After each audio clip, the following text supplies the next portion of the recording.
Thanks for tuning in to Tuesdays with Taylor. I'm Taylor Darling, the Assemblywoman for the 18th Assembly District, and we are here in beautiful Baldwin here in Nassau County, and I am so excited about my next guest. Alicia works with Ignite, which is a not-for-profit organization that empowers women to run for office. We met at an event for Ignite a couple months ago, and it literally was like love at first sight. She told me she lived in my district, and I said we have to partner because she's a remarkable young woman. Alicia, thank you so much for joining us today. Yes, thank you. And like you said, I'm a happy, proud resident of Baldwin, and it definitely was love at first sight. Yes. So I always love to give back whenever I can and get involved in my community. So I'm very happy to be a guest with you. Who has been your favorite woman in government and leadership thus far?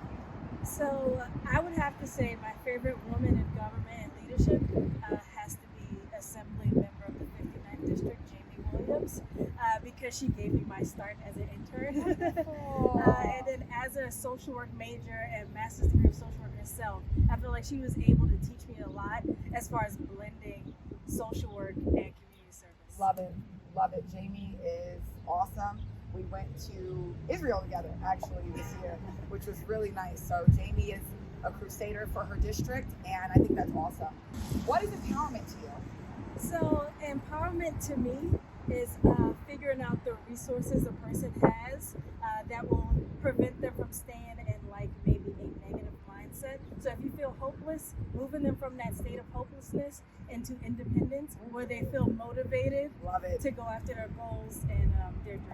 Love it. Okay, now, do you feel, we'll just start with America, do you feel in America that people of color are empowered? Yes, I feel like people of color are empowered. I think about where I live.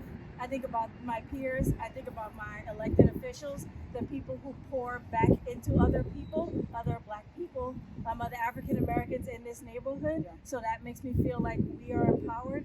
And I feel like through having those people who can show you or be that image for you, that kind of signals you to get up and do what you can to empower other people.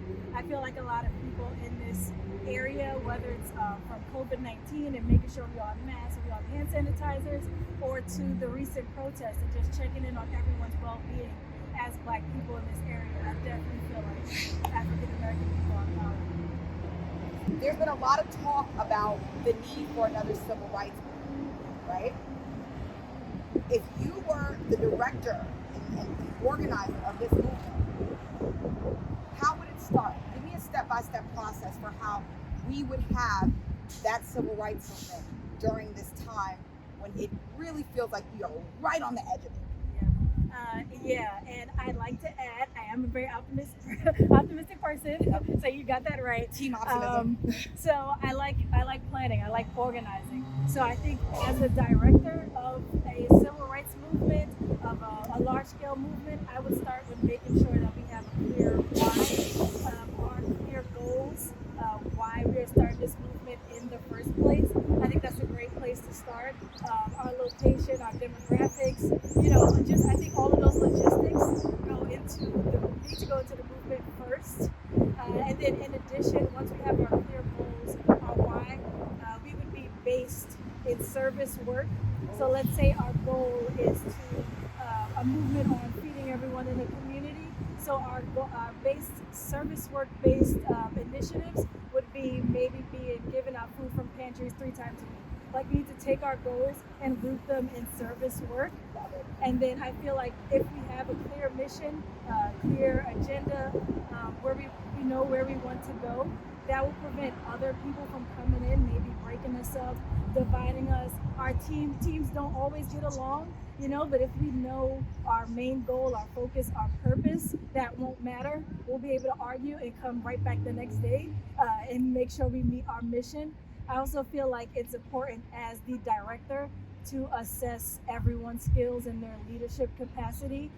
Everyone may not want to be on the front lines. They may not want to be advocating, but you need to be able to recognize that maybe this person is best at being a liaison. Maybe they're best at doing the research. Exactly. Maybe they're best at planning the events.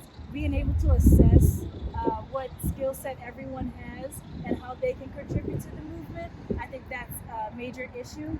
And then just getting engaged as possible. As a leader, you need to know when to step back. You can't do everything. You can't be at every event. You can't speak at everything. But if you have a well-formed team, they can go. They can relay that same goal and mission, and you can kind of relax, knowing that that person is not going to let things fall to the wayside.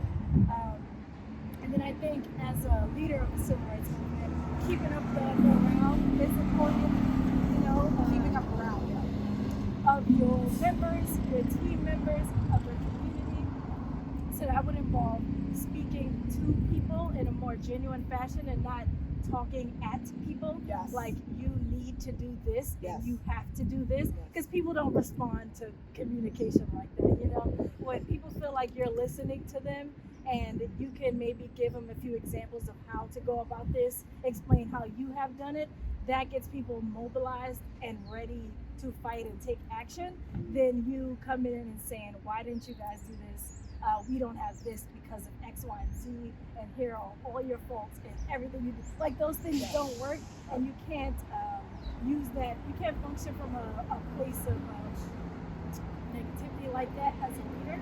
You have to get direct with the people and not forget them at any point in time.